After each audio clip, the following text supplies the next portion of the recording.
YouTube चॅनलवरती आपलं स्वागत आहे. तर मित्रांनो, आजचा महत्त्वाचा मुद्दा असा राहील की होमगार्ड होमगार्ड या पदावरती रुजू झाल्यानंतर आपल्याला किती पेमेंट भेटेल आणि पर डे व त्यानुसार काही भत्ते भेटत असतात. ते तुम्ही आपल्या ॲडव्हर्टाइज मध्ये पण इन्क्लूड आहेत, जे आता नवीन भरती निघाली आहे. ते किती असतात आणि त्यावरती वर्षाला इन्क्रिमेंट किती होते किंवा 5 वर्षाने, 2 वर्षाने, 10 वर्षाने ते जे पर डे आहे ते किती होईल, भत्ते किती होतील, हे आपण आज सविस्तर पाहणार आहोत. तर मित्रांनो, होमगार्ड भरती 2024 ही निघालेली आहे मित्रांनो. त्यासाठी नोंदणी सुरू आहे. अजूनही कोणी जरी नोंदणी केली नसेल तर नोंदणी करा. 10 आणि 14 ऑगस्ट पर्यंत प्रत्येक जिल्ह्याच्या वेगवेगळ्या अशा डेट्स आहेत अप्लाय करायच्या. आणि मित्रांनो, एकूण जागा ज्या आहेत त्या 9,700 जागा आहेत. भरपूर जागा आहेत. शैक्षणिक पात्रता फक्त 10वी पास आहे. आणि त्याचबरोबर जर तुमचा ITI वगैरे झाला असेल तर तुम्हाला अधिक गुण मिळतात मित्रांनो. पण त्या अधिक गुण जर तुम्हाला मिळवायचे असतील तर त्यासाठी तुम्हाला फिजिकल उत्तीर्ण करावी लागते. तर मित्रांनो, अशा बऱ्याचशा काही गोष्टी आहेत, त्या आज आपण सविस्तर पाहणारच आहोत. पण महत्वाचं जे आपल्या राहणार आहे ते मित्रांनो, होमगार्डांना जो पेमेंट भेटतो, इन फ्युचर काय भेटू शकतो. त्यानंतर सरकारकडून असं काही चालू आहे, काही गोष्टी चालू आहेत की होमगार्डांना म्हणजे नोकरी, त्यांना कन्फर्म नोकरी देण्यात येणार आहे. अशा बऱ्याचशा गोष्टी आपण इथे कव्हर करणार आहोत. जर मित्रांनो आपण आपल्या चॅनलवरती जर नवीन असाल तर चॅनलला मित्रांनो सबस्क्राईब करायचं आहे. व्हिडिओला फक्त एक लाईक करायचा आहे. तर मित्रांनो, आता आपण आपल्या ॲडव्हर्टाइज मध्ये जसं मेन्शन केलं मित्रांनो, होमगार्डांना देय भत्ते काय लागू होणार. तर मित्रांनो, हे जे देय भत्ते आहेत ते मित्रांनो, तुम्ही ज्यावेळेस स्टार्टिंगला रुजू होताय होमगार्ड या पदासाठी, त्यावेळेस तुम्हाला जो देय भत्ता मिळतो तो देय भत्ता इथे मेन्शन आहे. म्हणजे तुमच्या पहिल्या दिवसाला जो देय भत्ता तुम्हाला भेटेल तो हा आहे मित्रांनो, 570 तुम्हाला पर डे भेटेल. त्यावरती तुम्हाला 100 रुपये जेवणाचे दिले जातील. प्रशिक्षण काळात 35 रुपये खिसा भत्ता व 100 रुपये भोजन भत्ता व साप्ताहिक कवायतीसाठी 90 रुपये कवायत भत्ता दिला जातो. तर मित्रांनो, आता बऱ्याच जणांना प्रश्न पडला असेल की हा प्रशिक्षण काळ किती महिन्याचा राहतो, प्रशिक्षण काळात किती किती रुपये भेटणार व त्यानंतर किती भेटणार. तर मित्रांनो, काळात मित्रांनो तुम्हाला 35 व हे 100 रुपये आणि हे 90, म्हणजेच मित्रांनो जे 225 रुपये आहेत ते तुम्हाला एक्स्ट्रा भेटणार. हे प्रशिक्षण काळातच भेटणार. म्हणजे फक्त 6 महिने तुम्हाला हे आपला जो कवायत भत्ता, खिसा भत्ता व भोजन भत्ता, म्हणजे हे एक्स्ट्रा भेटणार. हे भोजन भत्ता तर मित्रांनो तुम्हाला कॉमन आहे. हा भोजन भत्ता जास्त पकडूच नका. तसेच 570 तुम्हाला पर डे भेटणार आहे. तर बरेचशा विद्यार्थ्यांचं असं म्हणणं होतं की त्याच्याच खाली 4 नंबरचा जो पॉईंट होता ऍडव्हर्टाइज मध्ये, शास्ती म्हणजे होमगार्ड सदस्यांना दररोज कर्तव्य दिले जात नाही, परंतु अत्यावश्यक प्रसंगी बंदोबस्ताकरता विनाकारण अनुपस्थित राहणाऱ्या कर्तव्यामध्ये काटकसूर करणाऱ्या मित्रांनो 250 इतका पर डे दंड तुम्हाला येतो. आणि 3 महिन्याची साधी कैद शिक्षा करण्याची सुद्धा तरतूद आहे, किंवा तुम्हाला बडतर्फही करू शकतं. तर मित्रांनो, हा पॉईंट मित्रांनो बऱ्याच बऱ्याच जणांना हा पॉईंट जरा जास्त कडक वाटतो की बाबा नाही, मला अर्जंट काम आलं तर मी कसं काय जॉबला जाऊ शकतो. हे हे असं बरेचसे मित्रांनो तुमच्याकडे हे होते. तर मित्रांनो, तुम्हाला ज्या वर्षाच्या सुट्ट्या आहेत मित्रांनो, ज्या 22 सुट्ट्या राहतात. आता माझा एक मित्र आहे होमगार्ड, त्याला विचारलं की किती सुट्ट्या राहतात वगैरे, तर त्याने ते 22चा आकडा सांगितला आहे. प्रत्येकाला वेगवेगळ्या असू शकतात एक्सपिरियन्स नुसार. जर तुम्हाला जास्त वर्ष झाले असतील होमगार्ड मध्ये तर तुम्हाला जास्त सुट्ट्या मंजूर झाल्या असू शकतात. तर मित्रांनो, त्या 22 सुट्ट्या ज्या असतात मित्रांनो, तुम्ही त्या टाकू शकता. जर तुम्हाला पुढच्या आठवड्यात ड्युटी आहे पण तुमचा इम्पॉर्टंट काम पण आहे, जर तुम्हाला ते इग्नोर करायचे आहे ती ड्युटी, तर तुम्ही करू शकता.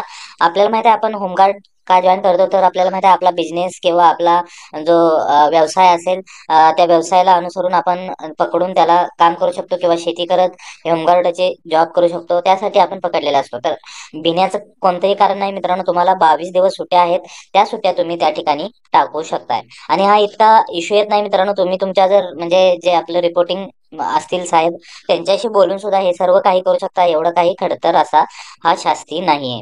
तर मित्रांनो, भरतीसाठी तुम्हाला माहित असेल मित्रांनो, थोडक्यात आपण भरतीचं बघायचं आहे, कारण अतिशय इम्पॉर्टंट आहे. बरेचसे विद्यार्थ्यांनी आपण ज्यावेळेस भरतीची ऍडव्हर्टाईज निघाली त्याचा फॉर्म अर्ज भरून दाखवला आपल्या वेबसाईटवर. त्यावेळेस मित्रांनो बऱ्याचशा विद्यार्थ्यांच्या कमेंट आले की तो जो पोलीस फॉर्म लागतो तो लागेल का, अशा बरेचसे मित्रांनो 3 महिन्याच्या आतील पोलीस चारित्र्य पडताळणी प्रमाणपत्र लागेल का, हे मित्रांनो लागणारच आहे. पण आता तुम्हाला नोंदणी करण्यासाठी काहीही कोणत्याही डॉक्युमेंटची गरज नाही, फक्त आधार कार्ड नंबर आणि मोबाईल नंबर तुमच्याकडे जर असेल तर तुम्ही नोंदणी करून ठेवू शकता. पण फक्त मित्रांनो एक असंच की जो जो जॉब लोकेशन जो तुमचा राहणार आहे मित्रांनो, तो तुमचा रहिवासी जो मी ज्या गावा ठिकाणी राहता तिथून थोडेसे दूरच्या अंतरावर म्हणजे त्याच एरियामध्ये राहणार आहे. तर त्यासाठी मित्रांनो तुम्ही जे सिलेक्ट करता लोकेशन ते तुमच्या रहिवासी दाखल्याला मॅच झालं पाहिजे. त्याच PS मध्ये तुम्ही तो अर्ज भरला पाहिजे मित्रांनो. तर मित्रांनो डॉक्युमेंट पण असे होते, तुम्ही पाहून घ्या. शैक्षणिक अर्हता म्हणजे 10वी पास असल्याचा, शाळा सोडल्याचा दाखला, तांत्रिक अर्हता तुम्ही जर कोणती दाखवणार असाल ITI वगैरे तांत्रिक अर्हता खाली आहेत तर त्याचं मित्रांनो तुम्हाला प्रमाणपत्र लागेल. तांत्रिक मध्ये ITI स्पोर्ट वगैरे येतं मित्रांनो, ते बघून घेऊ आपण. त्यानंतर खाजगी नोकरीत करत असल्यास मालकाचे ना हरकत प्रमाणपत्र लागणार आहे मित्रांनो. जर तुम्ही खाजगी नोकरी करताय, जर तुम्ही कोणत्या म्हणजे प्रायव्हेट दुकानात जरी काम करताय मित्रांनो, तो मालक तुम्हाला पेमेंट ऑनलाईन करतोय, बँकमध्ये करतोय, बँक खात्यामध्ये, तर मित्रांनो त्याचं एक ना हरकत प्रमाणपत्र लागणार आहे. फक्त त्याच्याकडून लिहून घ्यायचं आहे की हा म्हणजे काही हरकत नाही याने इथे जॉब केला तरी, असं म्हणजे फक्त एक प्रमाणपत्र त्याच्याकडून लागणार आहे.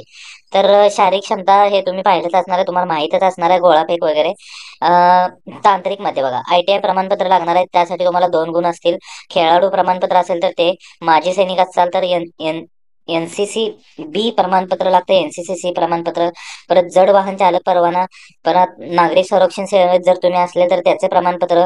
तर मित्रांनो या सर्व जर अटी तुमच्याकडे असतील, प्रत्येक अटीला मित्रांनो 2 गुण आहेत, या सर्वच अटी तुमच्याकडे असतील तर मित्रांनो तुम्हाला जास्तीत जास्त 10 गुण दिले जातील. 10 गुणापेक्षा जास्त गुण देणार नाहीत. आणि हे गुण कधी मिळेल, जर तुम्ही शारीरिक क्षमता चाचणी पात्र ठरल्यानंतर तुम्हाला तांत्रिक अर्हताचे गुण विचारात घेतले जाणार आहे.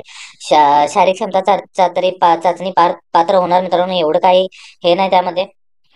आता सॅलरी बद्दल आपण बोलायचं आहे. सॅलरी इन्क्रीमेंट किती होणार, सॅलरी कशी राहणार, 5 वर्षानंतर, 2 वर्षानंतर, 10 वर्षानंतर आमची सॅलरी किती असणार, असे क्वेश्चन जर आपल्याला असतील तर इथे तुम्हाला त्याचा आन्सर भेटणार आहे. तर मित्रांनो हा जो आहे मित्रांनो, हा आपण पाहिला वरती की फक्त हे प्रशिक्षण काळातच भेटणार आहेत. बाकी जे आपल्याला हे फक्त 6 महिने पहिल्यांदा भेटले, तर बाकी जे भेटणार आहे 570 प्लस 100 म्हणजे 770 तुम्हाला पर डे भेटणार आहे. आता तुमचं म्हणणं होतं की सॅलरी इन्क्रीमेंट किती होते, सॅलरी इन्क्रीमेंट कधी होते. तर आता आपल्याला बऱ्याच ठिकाणी आपल्याला माहित आहे की राजस्थान तसेच उत्तर प्रदेश जे राज्य आहेत ना, त्यांनी सर्व होमगार्डची जी कमिटी होती, होमगार्डचं जे मंडळ होतं, त्या होमगार्डने एक पत्र दिलं होतं की राज्य शासनाला की आमचा जो प्रतिदिन भत्ता आहे, कर्तव्य भत्ता, त्यामध्ये वाढ व्हावी. ती किती वाढ व्हावी, तर 15%ने ती वाढ व्हावी. तर 15%ने ते त्यांना वाढ होऊन पण भेटले. पण बाकीच्या राज्यात अजून काही याबद्दल चर्चा नाही.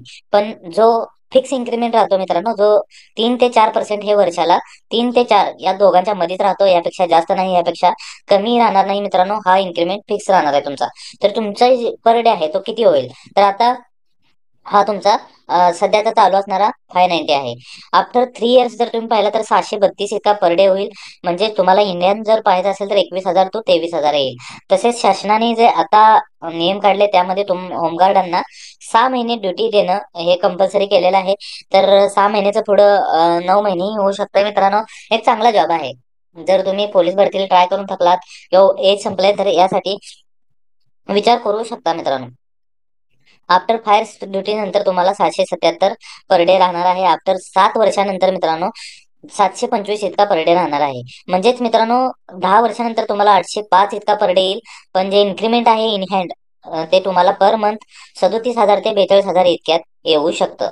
आता हे जे आहे ते मित्रांनो, तुम्हाला महिन्यातले 25 दिवस जर काम दिलं शासनाने, तर मित्रांनो तुम्हाला इतकी सॅलरी येऊ शकते. तर मित्रांनो महिन्याला 15 दिवस काम देणं हे शासनाचं कर्तव्य आहे. होमगार्ड यांना मध्ये जे आंदोलन झालं होतं त्यामध्ये हे ग्राह्य धरलं होतं की आपल्याला इतक्या डेज आपल्याला काम भेटणार आहे. तर मित्रांनो अजून काही माहिती असेल तर आम्हाला कमेंट सेक्शन मध्ये कळवायचं आहे. कोणी अजून अर्ज करत असाल तर आपल्याला अर्ज करण्यासाठी कोणतीही अडचण येत असेल तर आपल्या या आधीचाच व्हिडिओ आहे मित्रांनो, होमगार्ड भरतीसाठी नोंदणी कशी करावी त्यासाठीचा एक व्हिडिओ आपण पोस्ट केलेला आहे, तो पहा. त्यातूनही काही अडचण येत असेल तर या व्हिडिओवरती कमेंट करा. पेमेंट वरती काही तुमचे प्रश्न असतील तर तेही आम्हाला कमेंट सेक्शन मध्ये कळवा. आम्ही त्यासाठी तुम्हाला उत्तर नक्की देऊ. तर मित्रांनो व्हिडिओ आवडल्यास व्हिडिओला नक्की लाईक करायचा आहे. जाता जाता चॅनलला सबस्क्राईब करून जायचं आहे. बेस्ट अँड बेस्ट नोटिफिकेशन तुमच्यासाठी घेऊन येईल.